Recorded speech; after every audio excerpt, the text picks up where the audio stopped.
നമ്മുടെ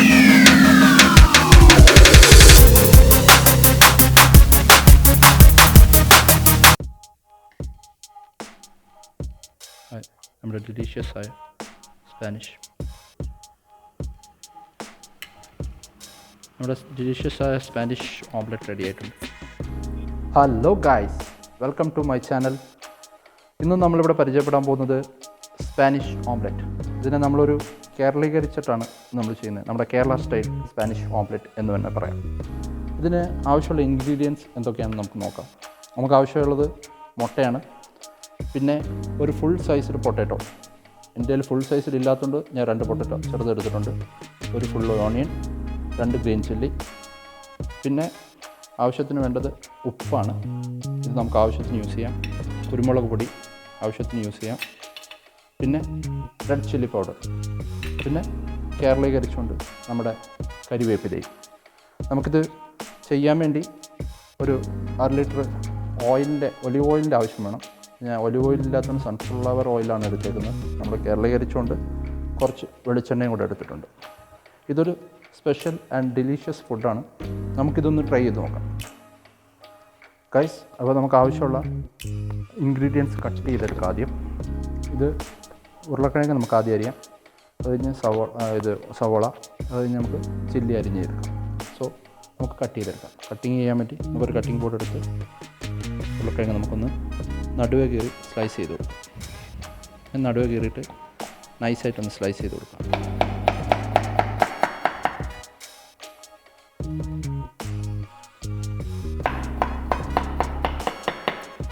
ഗൈസ്, ഈ തിക്നെസ് കണ്ടില്ലേ? നമുക്ക് അധികം തിന്നായി പോകാൻ പാടില്ല. വറുക്കുമ്പോൾ കരിഞ്ഞു പോകും.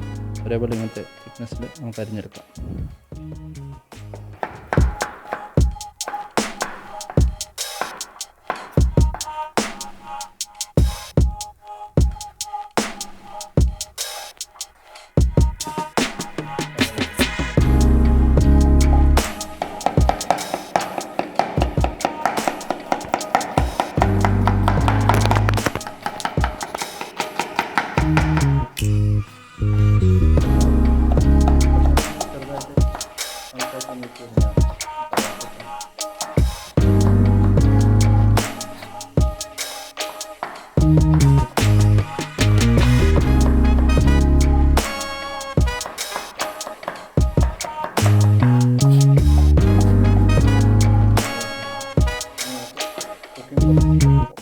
നമ്മൾ സ്റ്റൗ കത്തിച്ചു. പാൻ ഇപ്പോൾ നല്ല ഒരു ഫ്ലെയിമിൽ ഹീറ്റായിട്ടുണ്ട്.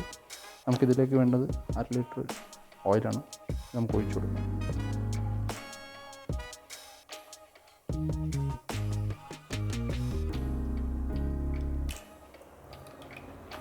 നമ്മളെടുത്ത് വെച്ച 1/2 ലിറ്റർ സൺഫ്ലവർ ഓയിൽ ഒഴിച്ചു കൊടുത്തിട്ടുണ്ട്.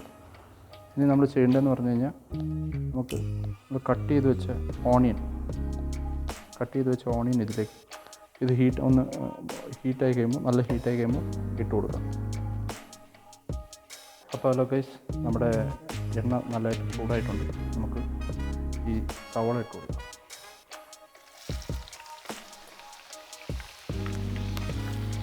സവോള ഇട്ട് ഒന്ന് ചെറുതായിട്ടൊന്ന് ഹീറ്റായി കഴിയുമ്പോൾ തന്നെ നമ്മുടെ എടുത്ത് വെച്ചിരിക്കുന്ന പൊട്ടറ്റോ നമ്മളിത് ടിഷ്യൂ പേപ്പറിൽ വെച്ചിട്ട് വെള്ളം ഒന്ന് ഡ്രൈ ചെയ്യുന്നതെടുത്താണ്. അപ്പോൾ വെള്ളം ഇല്ലെങ്കിൽ ഹീറ്റ് അത് എണ്ണ പതഞ്ഞു പോകത്തില്ല. അതാണ്.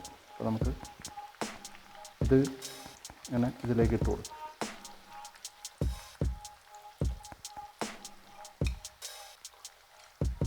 ഒരു ചെറിയ പീസ് ഉണ്ടെങ്കിൽ ഇട്ട് കൊടുക്കാതിരിക്കുക. കാരണം ഇതെല്ലാം ഒരേപോലെ ഈവനായിട്ട് വേവേണ്ടതാണ്. ഇട്ട് കൊടുത്ത് നമുക്കൊന്ന് ജസ്റ്റ് ഒന്ന് വേവിച്ചെടുക്കാം. ചെറിയ തീയിലിട്ട് ഒന്ന് വേവിച്ച് കൊടുക്കാം. പിന്നെ ഗൈസ്, നമ്മൾ സാധാരണ ഈ സ്പാനിഷ് ഫുഡിങ്ങിൽ ഇത് ചെയ്യാറില്ല. പക്ഷെ നമ്മൾ മലയാളികൾ ഇത് ചെയ്യും. ഇച്ചിരി ഉപ്പിട്ട് കൊടുത്താൽ ആ സവോളയും ആ പൊട്ടറ്റോ എല്ലാം കൂടെ ഒന്ന് ബ്ലെൻഡായി നല്ലൊരു കാരമലൈസ്ഡ് ആയിട്ട് സാധനം വരും. നമുക്ക് അടിപൊളിയായിട്ട് എടുക്കുകയും ചെയ്യും. പെട്ടെന്ന് റോസ്റ്റ് ആയി വരും. ഇത് ഓവർ തീയിലിട്ട് കുക്ക് ചെയ്യണമെന്നില്ല. നമുക്കൊരു ചെറിയ സിമ്മിലേക്ക് പിടിച്ചിട്ട് മീഡിയം ടു ഹൈയിലേക്ക് ഇട്ടിട്ട് ഒന്ന് ഒരു 10 മിനിറ്റ് ഒന്ന് കുക്ക് ചെയ്തെടുക്കും. ഒന്ന് വെന്തെടുക്കും നല്ലതായിട്ട്. അപ്പോൾ നമുക്കിതൊന്ന് അടച്ച് വെക്കരുത്. നമുക്കിതൊന്ന് ഇങ്ങനെ വെച്ച് കുക്ക് ചെയ്യാം. ഓക്കെ. അപ്പോൾ ഗൈസ് നമ്മുടെ പൊട്ടറ്റോ ഒരുമാതിരി അധികം മൊരിയാൻ പാടില്ല, എന്നാലും ഇത് നല്ലതായിട്ട് വെന്ത് ഒരു ബ്രൗണിഷ് ആയിട്ടുണ്ട്. അപ്പോൾ നമുക്കൊന്ന് വീണ്ടും ഒന്ന് സ്ലിമ്മിലേക്ക് ഇട്ട് കുറച്ചൊരു 2 മിനിറ്റ് കൂടെ ഒന്ന് വേവിക്കാം. അപ്പം മീൻവയൽ നമുക്ക് അരിഞ്ഞു വെച്ചിരിക്കുന്ന കുറച്ച് മുളക് ഇതിൻ്റെ അകത്ത് ചേർത്ത് കൊടുക്കാം. അരിഞ്ഞു വെച്ചിരിക്കുന്ന 2 മുളക് നമുക്കിതിൽ ചേർത്ത് കൊടുക്കാം.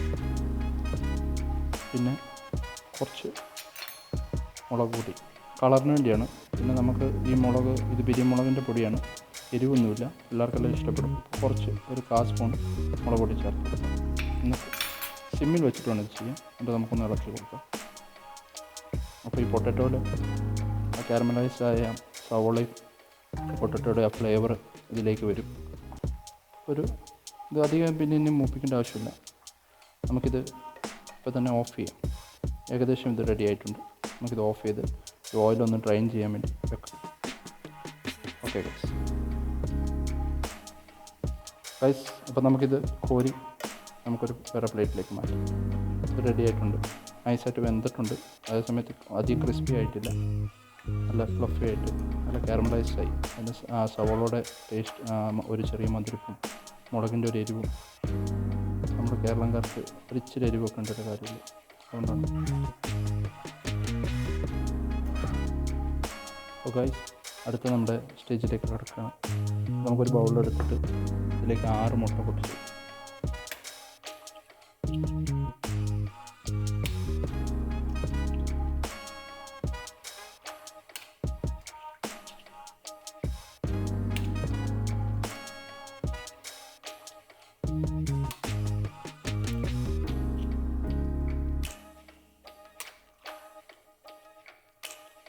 ഗൈസ്, 6 മുട്ട പൊട്ടിച്ച് വെച്ചു. ഇനി നമ്മൾ ചെയ്യേണ്ടത് നമ്മൾ നേരത്തെ എടുത്ത് വെച്ചിരുന്ന ഉരുളക്കിഴങ്ങും ഇതിൻ്റെയൊക്കെ പേസ്റ്റിലേക്ക് ഇട്ട് കൊടുക്കുക. ഓയിൽ നമ്മളൊന്ന് ഡ്രൈൻ ചെയ്തെടുത്തിട്ടുണ്ട്, ആവശ്യമില്ല.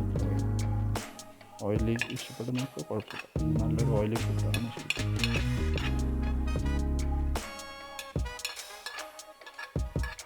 നമുക്കിതൊന്ന് ഇളക്കി നമുക്കൊരു വിസ്ക് യൂസ് ചെയ്യാം. അപ്പോൾ ഗൈസ്, നമുക്ക് ആവശ്യമുള്ള 2 ഞുള്ളു ഉപ്പ് കൊടുക്കാം.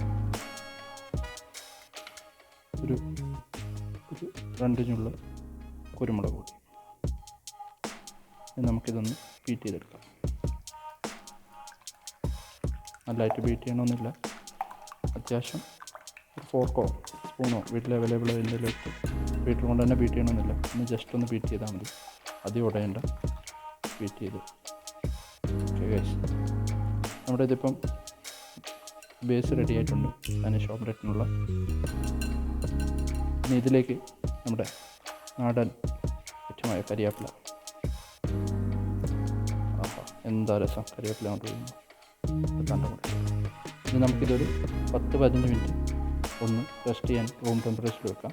അത് കഴിയുമ്പോഴത്തേന് ഈ വെള്ളം മുകളിലുള്ളതൊന്ന് കട്ടിയായിട്ട് വരും.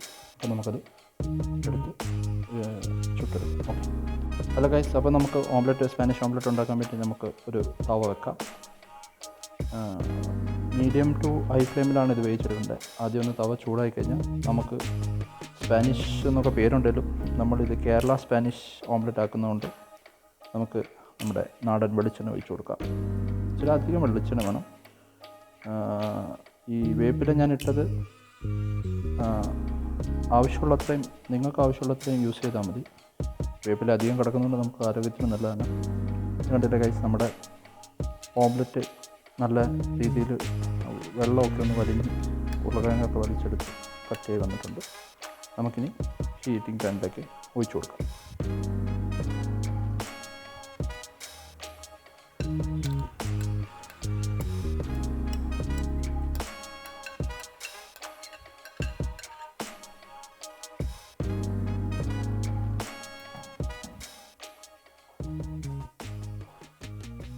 നമുക്കിതൊന്ന് ജസ്റ്റ് ഒന്ന് ഇളക്കി സെറ്റ് ചെയ്ത് കൊടുക്കാം.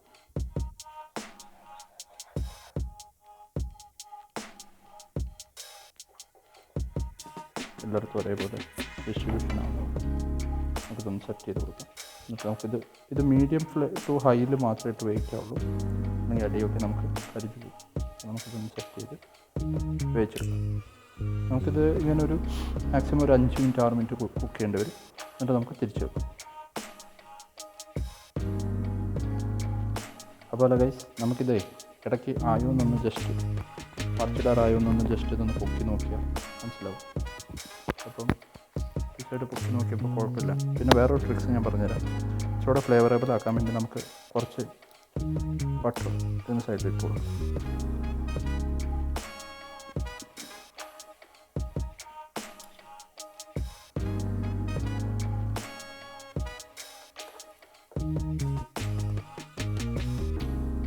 ബട്ടർ ഇട്ട് കഴിഞ്ഞപ്പോൾ തന്നെ ഒരു ഫ്ലേവറൊക്കെ വന്നു തുടങ്ങി. നമുക്കിനി ഇത് ആയിട്ടില്ല, കുറച്ചുകൂടെ ടൈം എടുക്കും. ഒരു 5 മിനിറ്റ് കൂടെ വെയിക്കും. അപ്പോൾ ഗൈസ് നമുക്കിത് തിരിച്ചിടാറായി. അപ്പോൾ തിരിച്ചിടാൻ വേണ്ടി നമ്മൾ ആദ്യം ചെയ്യേണ്ടത് ഇത് കവറാവുന്ന ഒരു ലിഡ് കവറാവുന്ന ഒരു പ്ലേറ്റ് എടുക്കുക. എന്നിട്ട് ഈ പ്ലേറ്റ് ഇങ്ങനെ കവർ ചെയ്ത് വെച്ചിട്ട് നമുക്കിതിനെ തിരിച്ച് ഇതിലേക്ക് എടുക്കാം. ഹലോ ഗൈസ്, കണ്ടില്ലേ നമ്മുടെ നല്ല ക്രിസ്പി ആയിട്ടുണ്ട്. ഇപ്പോൾ നമുക്കിത് തിരിച്ചിടാൻ വേണ്ടി പ്ലേറ്റിൽ നിന്ന് ജസ്റ്റ് ഇങ്ങനെ എടുത്ത് സോ സിമ്പിൾ. നമുക്കിതിന് ഒരു ഇച്ചിരി മീഡിയം ഫ്ലെയിമിൽ വെച്ച് പെർഫെക്റ്റ് എടുക്കാം. ഹലോ ഗൈസ്, അപ്പോൾ നമ്മുടെ സ്പാനിഷ് ഓംലെറ്റ് റെഡി ആയിട്ടുണ്ട്. നമുക്കിത് എടുക്കാം.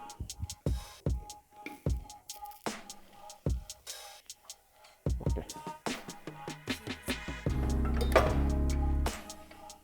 ഹായ് ഗൈസ്, കണ്ടില്ലേ നമ്മുടെ ഡിലീഷ്യസ് ആയുള്ള ഒരു സ്പാനിഷ് ഓംലെറ്റ് റെഡി ആയിട്ടുണ്ട്. പിന്നെ നമുക്കിതൊന്ന് കട്ട് ചെയ്ത് ഇതിൻ്റെ സ്പോഞ്ചിനെസ്സും നമുക്കൊന്ന് സെർവിങ് പ്ലേറ്റിലേക്ക് മാറ്റുകയും ചെയ്യും. കണ്ട് ഓക്കെ ഗൈസ്, നമുക്കിതൊന്ന് കട്ട് ചെയ്ത് നോക്കാം.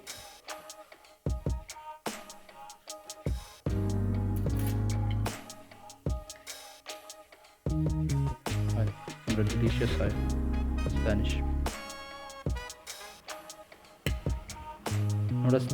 ആയ സ്പാനിഷ് ഓംലെറ്റ് റെഡി ആയിട്ടുണ്ട്. നമുക്ക് കഴിച്ചു. So guys, thank you for watching. Stay tuned. Bye.